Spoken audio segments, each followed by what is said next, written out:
Welcome to Anu Mongas tutorials at alpha technology channel. आज इस session में हम जावास्क्रिप्ट के रिपीटेटिव स्टेटमेंट्स के बारे में पढ़ेंगे। जैसे कि मैंने आपको पहले बताया था कि कंट्रोल स्टेटमेंट्स दो तरह के होते हैं। एक तो होते हैं कंडीशनल कंट्रोल, जो हमने इफ, एल्स और व्हिच के थ्रू यूज किए, और अब हम पढ़ेंगे रिपीटेटिव कंट्रोल। रिपीटेटिव कंट्रोल वो स्टेटमेंट्स होते हैं जहां पर हम एक सेट ऑफ स्टेटमेंट्स को एक पर्टिकुलर कंडीशन के ट्रू या फॉल्स होने तक रिपीट करते हैं, यानी कि उनको हमें बार बार रिपीट करना है। वो या तो फिक्स नंबर ऑफ टाइम्स के लिए भी हो सकते हैं या एक कंडीशन के अकॉर्डिंग भी चल सकते हैं। इस तरह के लूप्स को हम रिपीटेटिव लूप्स बोलते हैं। जावास्क्रिप्ट हमें 5 अलग तरह के लूप्स प्रोवाइड करता है: for loop, while loop, do while loop, for in और फॉर ऑफ लूप। ये 5 तरह के लूप्स हैं। इनको हम वन बाय वन डिस्कस करेंगे। फॉर लूप है जब आपको पता हो कि कितने नंबर ऑफ टाइम्स आपको एक पर्टिकुलर वर्क रिपीट करना है, तब हम फॉर लूप का यूज करते हैं। व्हाइल और डू व्हाइल जब तक एक पर्टिकुलर कंडीशन ट्रू रहे और आपको कोड को रिपीट करना है, उसके लिए यूज होते हैं। इन दोनों में थोड़ा सा डिफरेंस है, वो हम बाद में करेंगे। फॉर इन लूप ऑब्जेक्ट्स की प्रॉपर्टीज को वन बाय वन देखने के लिए या ट्रैवर्स करने के लिए यूज होते हैं। फॉर ऑफ लूप किसी एरे को ट्रैवर्स या डिस्प्ले करने के लिए यूज किए जाते हैं। इनमें से फॉर इन और फॉर ऑफ लूप है, वो हम बाद में करेंगे जब हम एरे और ऑब्जेक्ट्स के बारे में पढ़ेंगे। अभी हम इन 3 लूप्स के बारे में पढ़ेंगे और उसमें सबसे पहले हम पढ़ेंगे फॉर लूप के बारे में। किसी भी रिपीटेटिव लूप्स को जब हम एग्जीक्यूट करते हैं तो हमें 3 चीजें चाहिए होती हैं। सबसे पहले इनिशियल या स्टार्ट वैल्यू, यानी कि लूप आपका स्टार्ट कहाँ से होगा। दूसरी होती है टेस्ट वैल्यू, जिसमें हम कंडीशन देते हैं कि कब तक उस लूप को रिपीट कराना है, कि वो कंडीशन आपको कौन सी वैल्यू तक देनी है। थर्ड होता है इंक्रीमेंट या डिक्रीमेंट वैल्यू, यानी कि उस लूप के वेरिएबल को हर बार आपको कितना इंक्रीज या डिक्रीज करना है। तो ये तीनों मोस्टली हर लूप्स में यूज होते हैं। तो सबसे पहले हम पढ़ेंगे फॉर लूप। फॉर लूप सबसे ज्यादा यूज होने वाला लूप है। ये एंट्री कंट्रोल्ड लूप है। लूप्स दो तरह के होते हैं, entry controlled and exit controlled. Entry controlled loops वो होते हैं जहां पर कंडीशन लूप में एंटर होने से पहले टेस्ट होती है। अगर कंडीशन ट्रू होगी तभी आपका लूप एग्जीक्यूट होगा।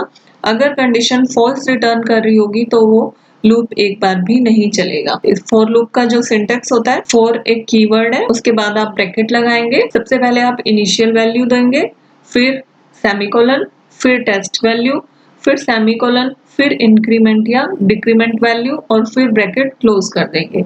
ये सिंटेक्स हमेशा एज इट इज ही यूज होगा।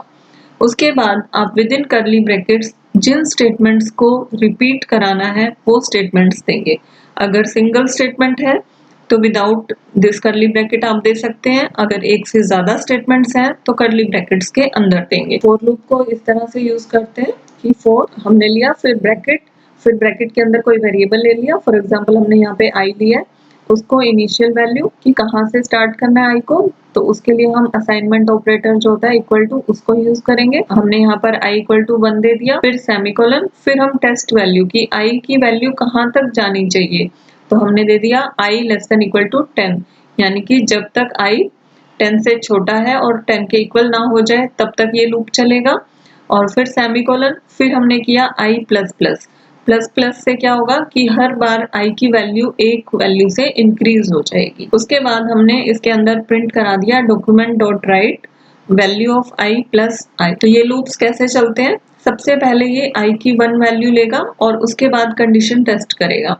अगर कंडीशन ट्रू है तो अंदर जो लूप में एंट्री मिल जाएगी और पर्टिकुलर जो भी स्टेटमेंट्स आपने लूप के अंदर दिए होंगे वो प्रिंट हो जाएंगे। जैसे इसमें फर्स्ट वैल्यू जो है आई की 1 है, कंडीशन ट्रू है, ये 10 से छोटी है, तो आई की वैल्यू 1 प्रिंट हो जाएगी। प्रिंट होने के बाद ये आई को इंक्रीमेंट दे देगा, यानी कि आई की वैल्यू 1 से 2 हो जाएगी। 2 होने के बाद फिर से कंडीशन टेस्ट होगी, अगर कंडीशन ट्रू है तो प्रिंट हो जाएगा। इसी तरह से ये बार बार रिपीट होगा जब तक कि वो कंडीशन ट्रू रहेगी। जैसे ही कंडीशन फॉल्स होगी लूप हमारा खत्म हो जाएगा। जैसे इस केस में 1 से 10 तक हमारी कंडीशन ट्रू रहेगी, जब आई की वैल्यू 11 होगी तो कंडीशन फॉल्स हो जाएगी। तो इस तरह से आपको इसमें जो आंसर मिलेगा 1 से 10 तक सीरीज प्रिंट होती हुई मिलेगी।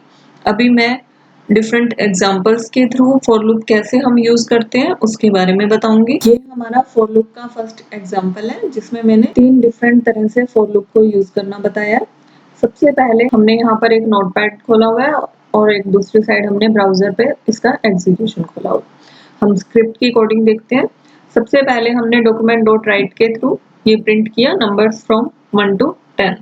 उसके बाद हमने फॉर लूप का यूज किया for i equal to 1 initial value, फिर semicolon i less than equal to 10 test value कि i जब तक 10 या 10 से छोटा है तब तक ये लूप चलेगा, फिर सेमीकोलन i प्लस प्लस यानी कि हर रिपीटिशन पे i की वैल्यू 1 बढ़ जाएगी। उसके बाद हमने इसमें प्रिंट करना है डॉक्यूमेंट डॉट राइट i कि i को एज इट इज प्रिंट करते। हम इसका एग्जीक्यूशन देखते हैं। सबसे पहले ऊपर प्रिंट हो रहा है नंबर्स फ्रॉम 1 to 10 और इसमें आ रहा है आउटपुट में 1 से लेके 10 तक। इस तरह से i की पहली वैल्यू, फिर प्लस प्लस होके दूसरी वैल्यू, ये आपका तब तक रिपीट होगा जब तक i की वैल्यू 10 ना हो जाए। 10 होने के बाद जैसे ही 11 होगी कंडीशन फॉल्स हो जाएगी और लूप खत्म हो जाएगा। आप इसमें ऐसे कितनी ही वैल्यूज को प्रिंट करा सकते हैं, 100, 1000 या जितना भी आप देना चाहें उतना। नेक्स्ट है कि हमें अगर डिक्रीमेंट में यूज करना हो कि हमने उल्टी सीरीज को अगर प्रिंट करना है नंबर फ्रॉम 10 to 1, तो ये स्टेटमेंट हमने डॉक्यूमेंट डॉट राइट के थ्रू दे दिया। अब हमारा फॉर लूप कैसा होगा, हमें जो वैल्यू सबसे पहले चाहिए, सबसे पहले हमें 10 चाहिए, इनिशियल वैल्यू दे दी हमने i इक्वल टू 10, उसके बाद सेमीकोलन। अब कब तक प्रिंट कराना है, 10 से नीचे कहाँ तक जाना है कि i की वैल्यू जब तक ग्रेटर देन इक्वल टू 1 है तब तक, वो दे दिया, फिर सेमीकोलन। फिर अब हमें एक एक वैल्यू को कम करना है तो हम यहाँ पर देंगे i माइनस माइनस, इस तरह से। उसके बाद हमने प्रिंट कर दिया डॉक्यूमेंट डॉट राइट i। अब इसमें पहली बार i 10 है, अगली बार 9, फिर 8। हम इसका एग्जीक्यूशन देखते हैं। यहाँ पर आ रहे हैं नंबर्स फ्रॉम 10 to 1, तो यहाँ पर हमारी उल्टी सीरीज इस तरह से शो हो रही है। ये तो है इंक्रीमेंट और डिक्रीमेंट में आप फॉर लूप को कैसे यूज कर सकते हैं। हम जो इंक्रीमेंट कर रहे हैं वो इंक्रीमेंट या डिक्रीमेंट जो भी कर रहे हैं वो हम एक से ज्यादा का भी कर सकते हैं। अगर हमने एक का करना है तो हम प्लस प्लस और माइनस माइनस को यूज करते हैं, और अगर हमें एक से ज्यादा का करना है, जैसे कि इसमें हमें इवन नंबर्स प्रिंट करने हैं, तो इवन नंबर्स दो दो के डिफरेंस पे होते हैं, तो हम किस तरह से लूप लेंगे, फॉर i इक्वल टू 2 हमारी जो स्टार्टिंग होगी वो 2 से होगी, फर्स्ट 10 इवन नंबर्स 20 तक की रेंज में होंगे, तो यहाँ पर जो कंडीशन होगी वो i less than equal to 20। अब इंक्रीमेंट कितना होना चाहिए, हर बार दो दो का, तो हम कैसे लिखेंगे यहाँ पे i equal to i plus 2, या फिर शॉर्ट हैंड ऑपरेटर जैसे हमने उसमें किए थे i प्लस इक्वल टू 2, ऐसे भी लिख सकते हैं। दोनों में से आप कोई भी वे यूज कर सकते हैं। i equal to i plus 2 भी लिख सकते हैं और i प्लस इक्वल टू 2 भी लिख सकते हैं। उसके बाद हम प्रिंट करा देंगे i को, तो इस केस में जो हमारी सीरीज आएंगी वो इस तरह से आएगी कि फर्स्ट 10 इवन नंबर्स में अब हमारी इनिशियल वैल्यू i की 2 है और हर बार दो दो के डिफरेंस पे ये सीरीज प्रिंट होगी। अगर आपको ओड नंबर्स प्रिंट करने हो तो यहाँ पे आप सीरीज को 1 से स्टार्ट कर दीजिए। 1 से स्टार्ट करने पे क्या होगा कि पहली वैल्यू 1 होगी और फिर 3, 5, 7, 9 इस तरह से चेंजेस आ जाएंगे। अगर आपको 3 के डिफरेंस पे कोई सीरीज बनानी है तो आप यहाँ पे डिफरेंस 3 का भी दे सकते हैं ऐसे।